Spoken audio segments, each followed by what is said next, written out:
Hi friends, welcome back to விண்ணேதி channel. அனைவருக்கும் இனிய தமிழ் புத்தாண்டு நல்வாழ்த்துக்கள்ங்க. காலையிலே எழுந்திரிச்சு வாசல் தெளித்து கோலம்லாம் போட்டுட்டு பொங்கல் அப்போ வாங்கின கலர் கோலம் மாவு கொஞ்சம் மிச்சம் இருந்துச்சு, அதை அட்ஜஸ்ட் பண்ணி கலர் போட்டுட்டேன். அதுக்கப்புறம் படிக்கட்டு நிலைக்கு கதவுக்கு எல்லாத்துக்குமே மஞ்சள் குங்குமம் வச்சுட்டு காலையில் உடனே கிச்சனுக்குள்ளே போயிட்டேங்க. கிச்சனில் போய் என்னென்ன வேலை செய்கிறேன்னு வாங்க போய் பார்க்கலாம். நான் எழுந்திரிச்ச உடனே என் ஹஸ்பண்டு என் பசங்க எல்லாருமே எழுந்திரிச்சிட்டாங்க. அதனால் எல்லாருக்குமே சேர்த்து டீ போட்டுட்டேன். டீ குடிச்சிட்டு மார்னிங் டிஃபன் என்ன செய்யலைன்னா இட்லி ஊற்றிக்கலான்னு நினச்சேன். நல்லா இட்லியும் ஊற்றி வச்சுட்டு பக்கத்தில் சாமிக்கு காலையில் நெய்வேத்தியம் பண்ணுறதுக்காக பொங்கல் பண்ணிக்கலாம் அப்படின்ட்டு பொங்கலுக்கு தண்ணி ஊற்றி போட்டுட்டேன். அப்புறம் தேங்காய் சட்னியும் அரைச்சி வச்சிட்டேன். சட்னி தாளிக்கிறதுக்கு கருவேப்பிலை இல்லை, அதனால் பெருமாளுக்கு துளசி போடலான்ட்டு தோட்டத்தில் போய் துளசியும் கருவேப்பிலையும் எடுத்துக்கிட்டு சாமிக்கு துளசியை கட்டி போட்டுட்டேன். கருவேப்பிலையை வச்சு சட்னியெல்லாம் தாளித்து வச்சுட்டேங்க. அப்புறம் தோட்டத்தில் நிறைய பூ பூத்துருந்துச்சு, கனகாமரமும் நிறைய பூத்துருந்துச்சு, ரோஸுமே 2 போல் பூத்துருந்துச்சு. இதெல்லாம் மதியம் பறிச்சிக்கலாம் அப்படின்ட்டு வச்சிட்டேன். என்னோடய பசங்களையும் குளிக்க வச்சுட்டு அவங்களுக்கு டிஃபன் ஊட்டி விட்டுட்டேன். என் ஹஸ்பண்டு குளிச்சுட்டு வந்துட்டாங்க.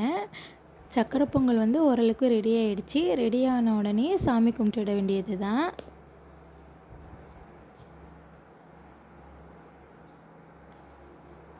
காலையில் சாமி கும்பிட்டதுக்கப்புறமா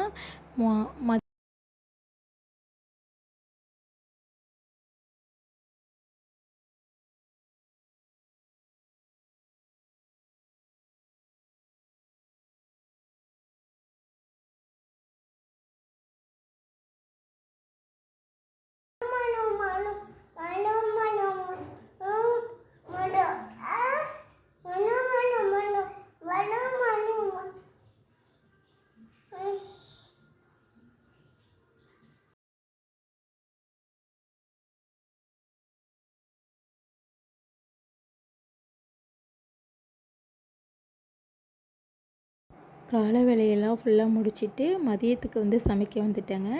மதியம் சாதம் வெந்துக்கிட்டு இருக்குது. இந்தாண்ட அடுப்பில் பருப்பு வெந்துக்கிட்டு இருக்குது. இதில் ஒரு டிப்ஸு சொல்கிறேங்க.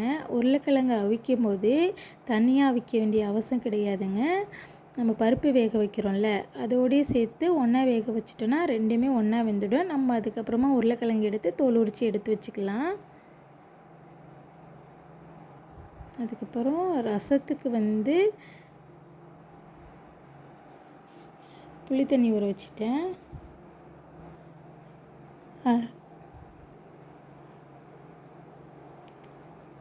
ரசம் மட்டும் அதிகமாக கொதிக்க விடக்கூடாதுங்க. இந்த ஸ்டேஜில் கொதிக்கும் போதே இறக்கி ஊற்றி வச்சுக்கலாம். ரொம்ப கொதிக்க விட்டுட்டா டேஸ்ட்டு கிடைக்காது. ஃபைனலாக ரசமும் வச்சு முடித்து எல்லா வேலையும் முடிச்சிட்டேங்க. இப்போ சித்திரை 1 எங்கள் வீட்டில் என்னென்ன ஸ்பெஷல்னு வாங்க பார்க்கலாம். வடித்த சாதம்,